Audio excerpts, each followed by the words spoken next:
partners, and it is always the boys who will decide whether a condom will be used or not. If it's a must, you have sex, use a condom. That's the best way. There are very many things. Now we have prevalence of HIV, AIDS, STDs. So if you must take part in sexual relations, use a condom. But for me, my stand is if you can abstain, it's the best.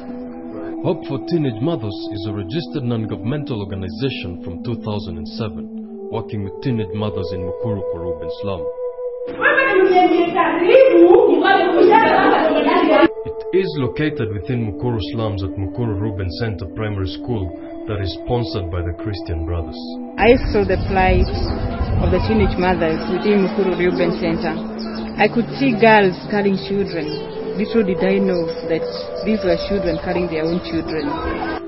Hope for Teenage Mothers is a group that came together to help teenage girls in the slums who are now teenage mothers. They suffer from a lot of things like stigma.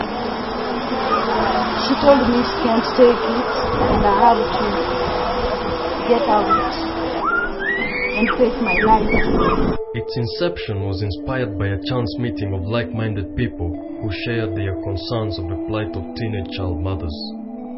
They decided to act by initiating a program aimed at bringing meaningful change into the lives of these children.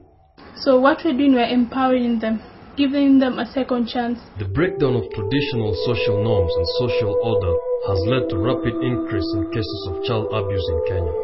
Okay, I remember when we were growing up, during our times when we were in school, our parents at home used to talk to us. They used to sit us down and tell us how we should behave towards men, what we should avoid, and this kind of thing.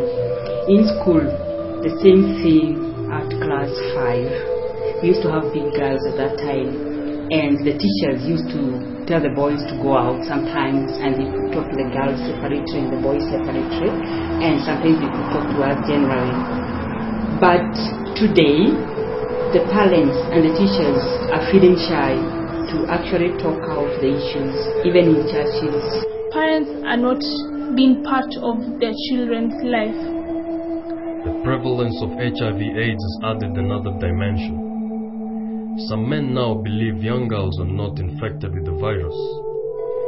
Consequently, they use all forms of persuasion, including force, to have sexual relations with young schoolgirls. In urban areas like Nairobi, the matatu culture of drugs and carefree life among the youth has contributed greatly to teenage pregnancies. Some of these girls were taking drugs, others had come from those sects. The sect members and all, they had been killed and all, and they didn't want to come up openly. I met a friend. He told me, have you heard what has happened? I asked what? You guys know me.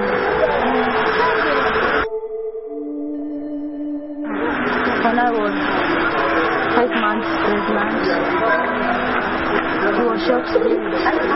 He was a dad, but I didn't know. Teenagers who are prone to teenage pregnancies and consequent motherhood are in the age bracket of 10 to 18 years. They are to be found in upper classes in primary school and all classes in secondary schools. Some are in school, some immediately when they finish school, because I have as young as 12 years girls.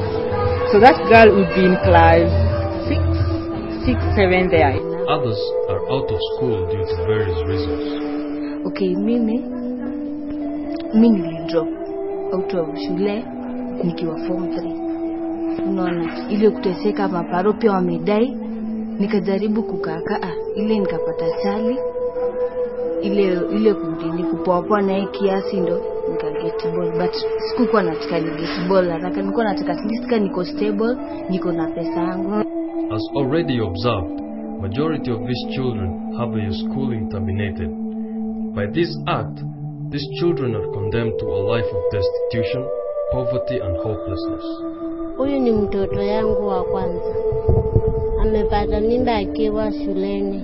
akiwa darasa la 7 hakumaliza. I was in school. I was in form 2. Due to lack of sleep, I dropped out. And